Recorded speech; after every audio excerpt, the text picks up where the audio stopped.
Hello, this is Rabbi Shlomo Zalman Bregman of the Jewish Executive Learning Network. Camera person's trying to make me laugh, so that's why my intro's been a little funny as of late, but it's okay, we're going to let that go. What do I want to talk about today? I'm a huge believer that the way you speak to yourself in life, the way you communicate you to yourself, is so decisive and so impactful, and the kind of person you are, and the kind of days you're going to have, and the kind of life you build for yourself, okay? Like, for example, a person can wake up in the morning, as a Jew, we say the Maida Ani Lefanecha prayer, and then you start talking to yourself. So what do you say? Another day, work, all that, I don't want to go do anything. Okay, that's how some people begin to talk to themselves as soon as they wake up. Not me. That's not what I tell myself. I say, come on, let's go, get up. Yeah, you're tired, but in 2 minutes you won't even feel it anymore. Get up. You have a whole world waiting for you. Go.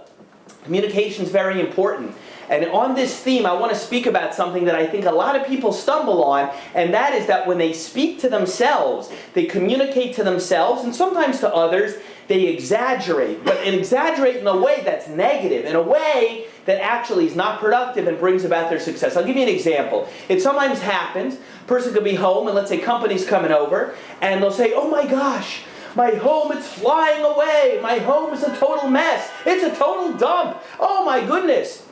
It's not a total dump. You came in from the street, you had a jacket, you threw it on the couch, yeah? And you have your coffee cup from breakfast still sitting on the table, and you want to put that away. But you hear what happens? You start telling yourself, my home is a mess, my home is a dump. Guess what those words do to you? You know what those words do to you? They impact how you feel, don't they? You know they do. They impact how you feel because you exaggerate, okay? I'll give you another example. One of my friends told me this recently, and his wife was getting ready, wanted to make a cake. Why did want to make a cake? Because their kid's birthday was coming up. Okay, so far so good. So what happened? So he told me that his wife was telling her, walking around the house saying, I'm under so much pressure, I'm under so much pressure. So he's like, whoa, what's going on? What's the big pressure? What's the problem? He says, oh, I'm making our kid a birthday cake, and I want it to come out right. But guess what? And you start telling yourself, I'm under so much pressure, I'm under so much pressure. I mean, there are times in life you legitimately are under so much pressure. But if all's going on is you want to make a cake, you want it to come out nice, don't up the language that way, because when you do that, you self-communicate with yourself in a way that creates stress. So it's very important not to blow things up in terms of your language and your speech, because when you begin to do that, you get completely bent out of shape. Life has enough difficulties, problems, challenges, adversity, and that's okay, and we deal with it, and that's what life is about. But when you start to exaggerate, you completely get yourself in a tizzy, you mess yourself up. So for example, let's say I'm filming this, it's the second to last day of a month right now, the day I'm filming this. So a person might say, you know what, I'm a little bit short cash heading into, the beginning of the month. Okay, so, a person might be a couple hundred short, they got to put it together in the next day or two. Okay, it happens.